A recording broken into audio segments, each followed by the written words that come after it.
Hey guys.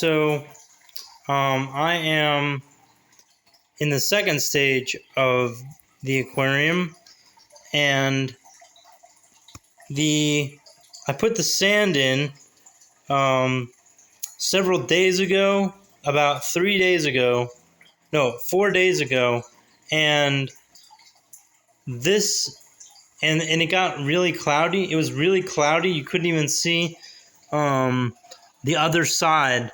You could barely see like past 4 inches into the aquarium.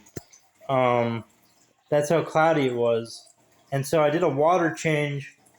Um, I removed most of the water from the tank, and then I replaced it. And this is the state that it's in now.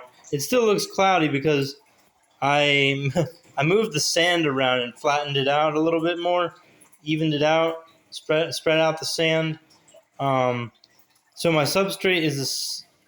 Well, I spread it out, and I should have, and that's why it got cloudy. And I should have spread it out.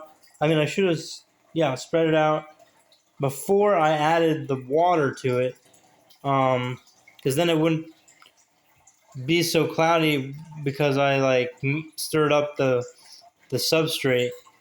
But this is the state that it's in. I'm preparing to start the cycle of the tank, which means that you're establishing the beneficial bacteria, and I have two Eheim Jaeger heaters in here. For the reason I have two is redundancy. You want to have, if you can have two of the same device, in case one fails, you have another one to back it up. And I also have an Aqua Clear hang on the back filter. I'm running it at about half speed because I don't want it to stir up the sand too much. And I put the sponge in there for now because I want to see if it'll clear up this water in a couple of hours. And then I also have in the corner here a grounding probe. So that's an electrical grounding probe in case there's some type of electrical surge. It'll be absorbed by that and go straight into the socket, into the ground of the socket. And in case you're wondering, I actually have the other three devices on this power strip here. And when you're setting up an aquarium, ideally you want to have what's called a U-loop. So it just means that at the bottom here, like right where you see right there, it bends. So if water drips down, it's not going to go straight to the electrical socket. It'll just drip there. And then same thing with the power filter. The power filter. There's a loop right there, so the water will just drip right there and not into there. So same thing with this grounding probe. I set up a U-loop, and it's very important to have a U-loop for safety reasons. You never know what could happen with electrical shock or electrical surge, and when you're doing any kind of maintenance, you want to turn off the power. So when you're sticking your hand in the tank, so that you reduce the risk of getting electrocuted. Sometimes, in the past, I haven't exactly followed that too much, but we'll see how things go. I think I was just not really aware in the past. But I have the temperature set right now to about 80 degrees, and I'm going to in a bit, I'm going to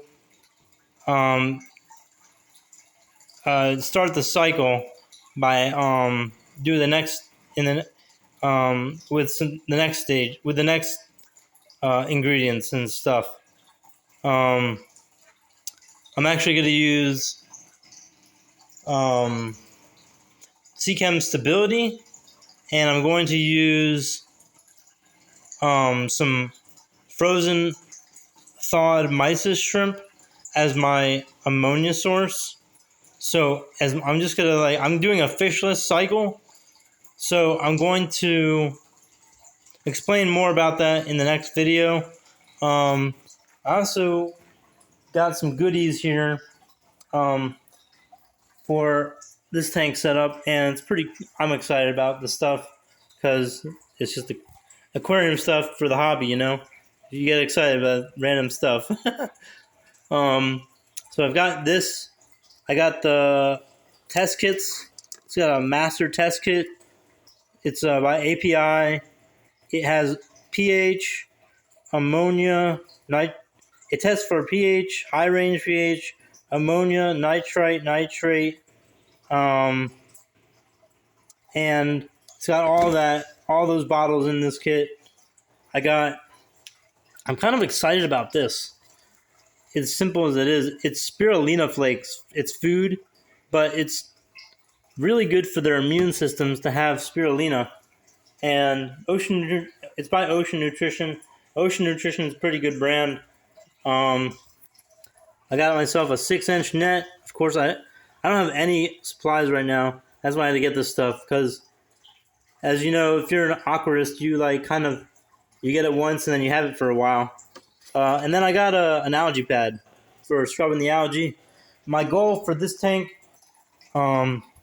is to limit algae growth as much as possible, and hopefully with the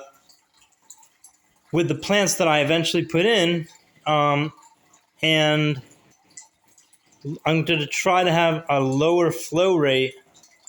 I will hopefully reduce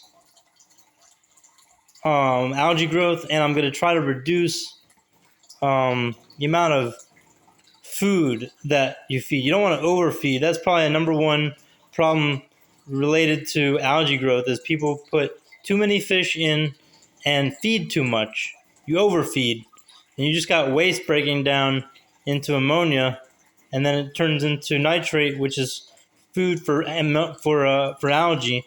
So this is what the tank looks like. Oh yeah, I have a sand. This is sand I'm using as the substrate, and I haven't done sand before, so I'm excited about that, because I have for the sand, because I haven't done it before, except I have done it in a reef aquarium.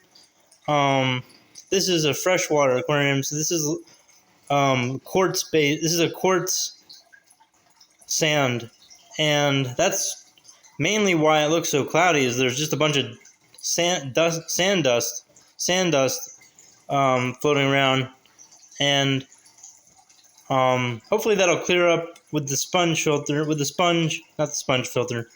That's a different type of filter. Sponge in the filter. So this is where it's currently at. Where it currently is. So thanks for watching, and stick around for the next video.